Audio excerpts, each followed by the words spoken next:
की पुकार में आपका स्वागत है। बिहार के गया में जिला परिषद अध्यक्ष पर गंभीर आरोप, दलित होने के कारण किया प्रताड़ित। बिहार में चुनाव से पहले आरोप प्रत्यारोप का दौर जारी है। बोध गया क्षेत्र के जिला परिषद सदस्य और नरेंद्र मोदी विचार मंच की प्रदेश अध्यक्ष डॉक्टर ज्योति पासवान ने बुधवार को गया के सर्किट हाउस में एक प्रेस कॉन्फ्रेंस आयोजित कर जिला परिषद अध्यक्ष नैना कुमारी और उनके पति पर गंभीर आरोप लगाए। डॉक्टर पासवान ने उन्हें दलित होने के कारण प्रताड़ित करने, सोलर लाइट योजना में बड़े घोटाले और धमकी देने का दावा किया।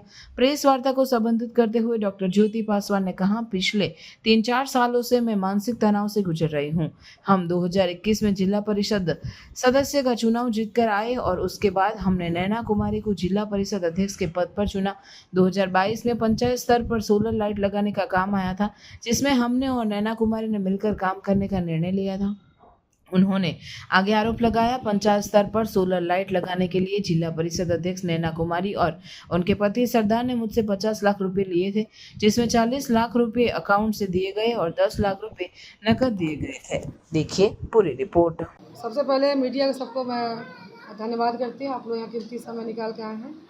मैं अपना परिचय दे दूँ, मैं डॉक्टर ज्योति पासवान जिला परिषद बोधगया से हूँ और प्रदेश में अध्यक्ष हूँ नरेंद्र मोदी विचार मंच में, और भारतीय जनता पार्टी में सह संयोजक हूँ पंचायती राज विभाग में। और ये जो कॉन्फ्रेंस हम आज रखे हैं, हम अपनी बातों को आपके सामने मीडिया जनता को बताना चाहते हैं कि एक भाजपा नेत्री के साथ, चूँकि मैं दलित समाज से हूँ, पासवान समाज से हूँ, पिछले 3-4 साल से मैं मानसिक तनाव का सामना कर रही हूँ। और वो भी किनके कारण, हमारे चेयरमैन जो है नैना कुमारी जी, हम लोग 2021 में जिला परिषद पद से नियुक्त हुए थे और उनको हम लोग ने अध्यक्ष के पद पर चुना। 2022 में पंचायत का काम लेके सोलर लाइट का एक काम आया था पंचायती स्तर पर, तो चूँकि अब चेयरमैन है तो अच्छा संबंध था, आना जाना था घर में, तो उन्होंने सुझाव दिया कि आप भी बिजनेस करते हैं, व्यापार करते हैं, हम भी करते हैं, तो क्यों ना हम लोग मिल के काम कर लें। कोई भी आदमी आगे बढ़ना चाहता है, हमने हाँ कह दिया।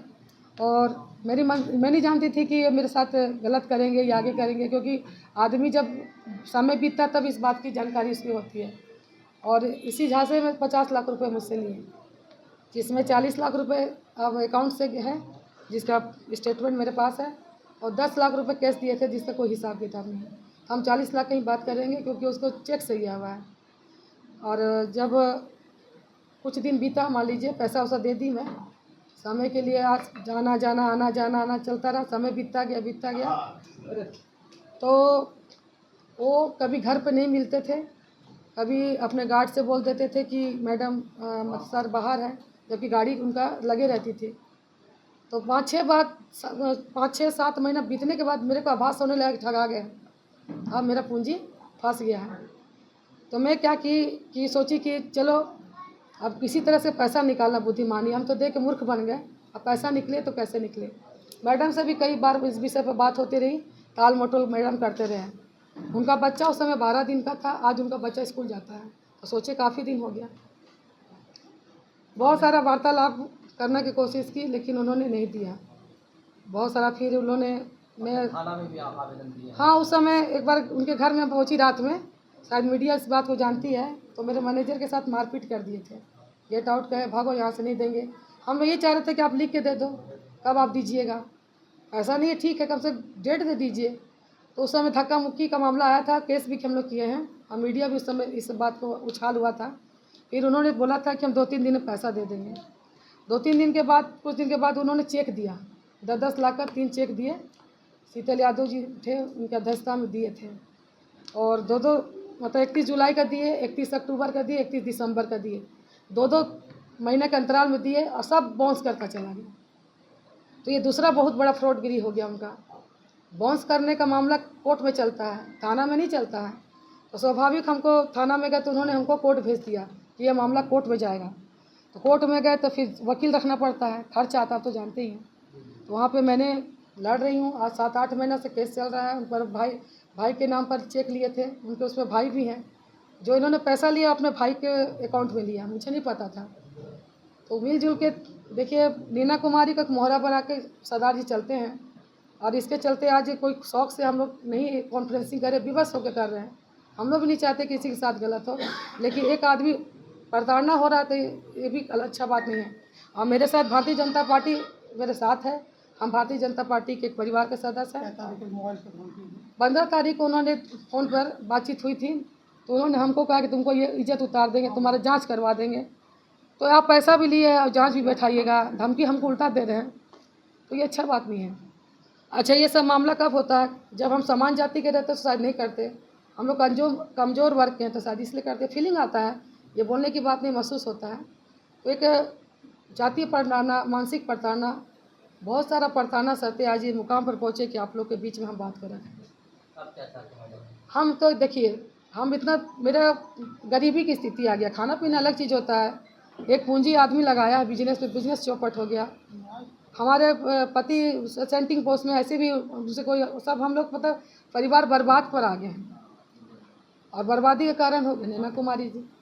आप चाहते तो कुछ कम करके बेसी करके दे सकते थे। 3.5 साल हो रहा है, तो जो आदमी को देने का मन से नहीं है तो नहीं ना देगा। और ऊपर जो धमकी दे रहे हो, उनको पता नहीं है कि हम भी एक प्रदेश में अध्यक्ष महिला हैं और अच्छा काम के लिए जनता साथ में रहती है। ये लेन देन का मामला था, तो इसी वजह से हम FIR किए। मेरे पास और कुछ नहीं है। हम तो यही चाहेंगे कि इनको, अपने पद का दुरुपयोग कर रहे हैं और 4 साल में 14 लाख का काम की हूँ और जिला परिषद 4 लाख करोड़ का काम किए हैं, तो हर चीज़ पीछे चले गए, कहने का मतलब। इसीलिए हम FIR किए हैं। और क्या बोलें, मोबाइल से धमकी दिए तब ना, मोबाइल से धमकी हमको दे रहे हैं। कोर्ट का मामला ठीक है, आप बोल रहे हैं कोर्ट में चल रहा है, लेकिन जब आपसे हम संपर्क कर रहे हैं, आप बोल रहे हैं पैसा लौटाएंगे, और फिर आप धमकी दे रहे हैं। आप अपने धमकी नहीं दे रहे, और लोग से भी दिलवाए। मैं महसूस की हूँ, सब चीज़ आदमी बयान नहीं कर सकता, महसूस करने की बात है। तो धमकी वाला केस भी दर्ज हुआ है? हाँ, किया है। वही सब लिख के दिए हैं। कौन से थाने में? मेडिकल। तो गलती थोड़ी है मेरा, वो गलती उधर से कर रहे हैं, पैसा भी रख रहे हैं, बोन्स भी कर रहा है, क्षेत्र का काम भी नहीं कर पा रहे। आप चेयरमैन हो तो आपको 46 जिला परिषद को देखना है ना, आपके सदस्य, तो उस पर भी आप नहीं कर रहे हैं। हर चारों तरफ से मार खा गए। आगे क्या निर्णय ले रहे हैं? देखिए, अब सोचेंगे अभी क्या करेंगे। अभी तो हम बहुत स्टेज में हैं और इस पर विचार अभी नहीं किया। जब हम कूद गए लड़ने के लिए तो लड़ेंगे ही।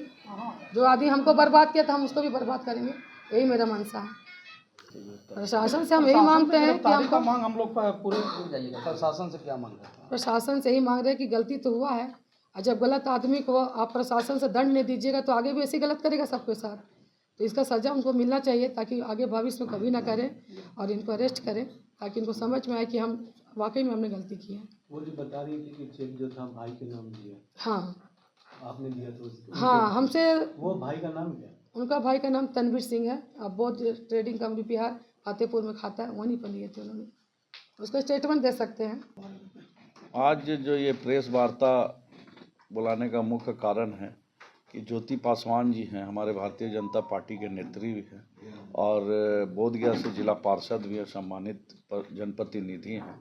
और इनके साथ यहाँ के जो जिला पार्षद के जो चेयरमैन पति हैं, उनके द्वारा इनको लेन देन का क्या मामला है मैं तो विशेष रूप से नहीं बता सकता हूँ, मैम खुद बताई ही हैं।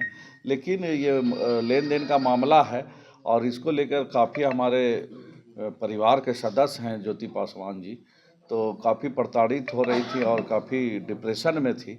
तो जब हम लोगों के साथ इन्होंने शेयर किया तो आज प्रेस कॉन्फ्रेंस के माध्यम से हम लोग आपको और प्रशासन के लोगों को आगाह करना चाहते हैं कि इनके साथ जो फ्रॉड किया गया है या इनका जो पैसा रखा गया है यहाँ के जिला पार्षद के पति के द्वारा, जल्द से जल्द इनका न्याय मिलना चाहिए, और नहीं तो हम लोग फिर आंदोलन करेंगे।